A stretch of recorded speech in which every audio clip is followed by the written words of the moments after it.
Everyone learns the Fibonacci sequence as a process. Take the previous two numbers and add them.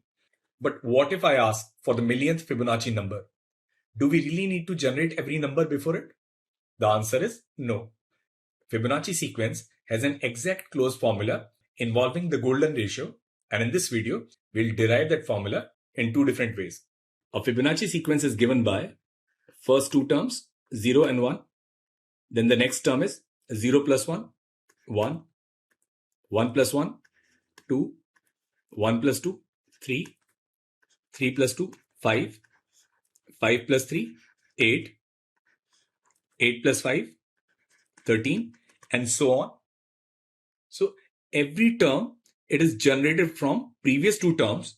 We can write it in terms of recurrence relation, which is fn plus 1 equals fn plus fn minus 1. Now what we'll do is, we'll change this recurrence into a matrix equation. So we'll write this as fn plus 1 fn, it is equal to 1 1 1 0 fn fn minus 1. This is your input state and this is your output state. And this matrix, it is a transformation that we are performing. So let this matrix be A, and this is 1 1 1 0. Now the first two terms, say they are f0 and f1. So f0 is 0 and f1 is 1. Now for brevity, we'll write this as xn plus 1, and this is equal to a xn, where xn is fn fn minus 1. Now we can write this as xn plus 1 a. Now xn is ax n minus 1. Then again we can write this as a cube x n minus 2, and we can iterate this to get a to the power n x1. So basically your xn plus 1 will be a to the power n x1, or we can write xn is a to the power n minus 1 x1. We already know x1 is 1 0. So if we can find a to the power n minus 1, then we'll be able to solve this problem. So what we'll do is, for this matrix A 1 1 1 0, we'll find its characteristic equation, which is lambda square minus, now trace is 1 and determinant is minus 1. So it'll be lambda square minus lambda minus 1 equals to 0.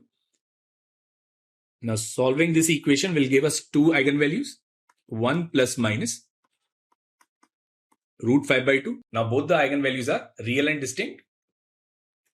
Now lambda 1 is 1 plus under root 5 by 2, and which is nothing but our golden ratio phi, and lambda 2 is 1 minus under root 5 by 2, and this is your psi.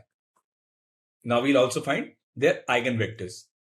So for this matrix, we are looking for Ax equals lambda x. Now A is 1 1 1 0, and x is say xy, and this is lambda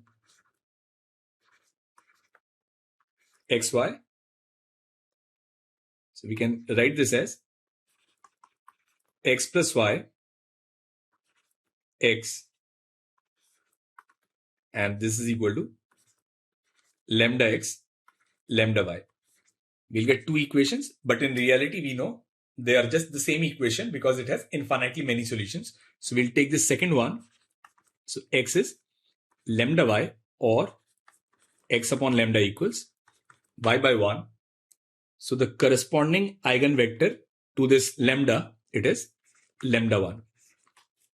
So when eigenvalue is phi, our eigenvector say v1, it is phi1, and when lambda is psi, our eigenvector is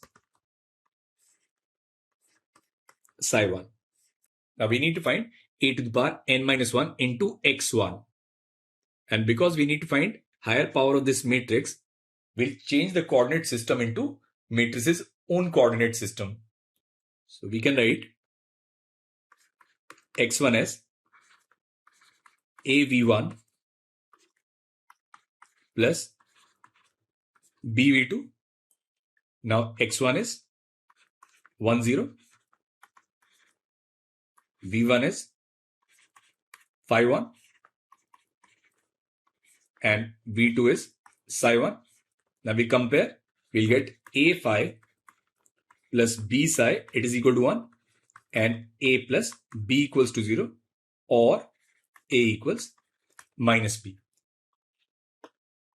Now we solve this, then we'll get a as 1 upon phi minus psi, and phi minus psi is nothing but root 5. So value of a is 1 by root 5, and value of b is minus 1 by root 5.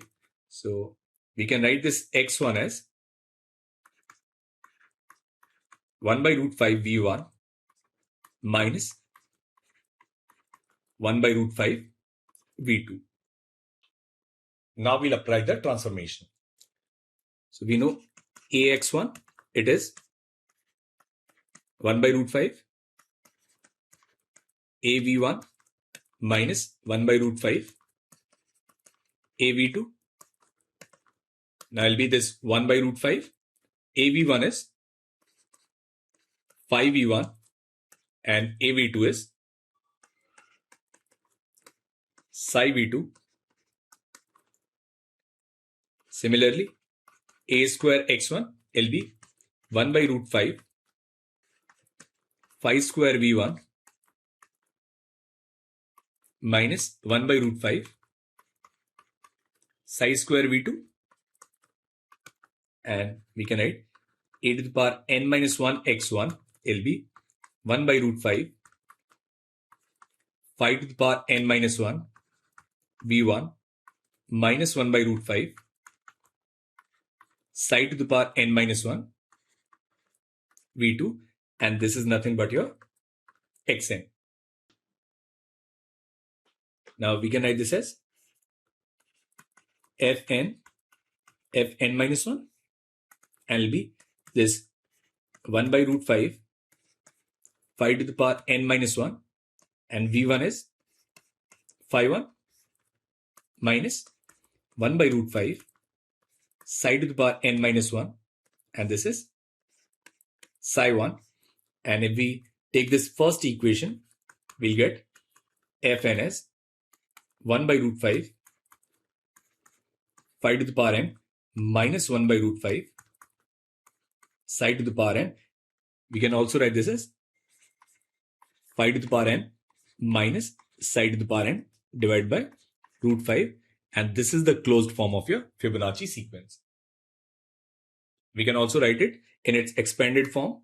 So its nth term will be given by 1 by root 5 and then 1 plus under root 5 by 2 to the power n minus 1 minus under root 5 by 2 to the power n. So this is how you find nth term of a Fibonacci sequence without finding all the previous terms. And this formula is also called as Binet's formula.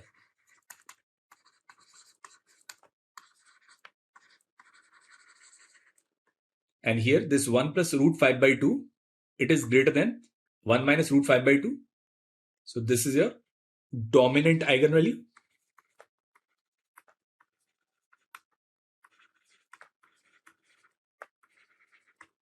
Now phi is greater than 1 and psi is less than 1. So for a sufficiently large n, this number will dominate, and 1 minus root 5 by 2 to the power n will be nearly 0. So for large n, we can approximate fn as nearly phi to the power n upon under root 5. We can also solve Fibonacci sequence using characteristic equation, which we have learned in recursive equation. So here, what we do is we let fn as r to the power n. So we can write r to the power n plus 1 equals r to the power n plus r to the power n minus 1. Now it will give us our characteristic equation, r square minus r minus 1 equals to 0.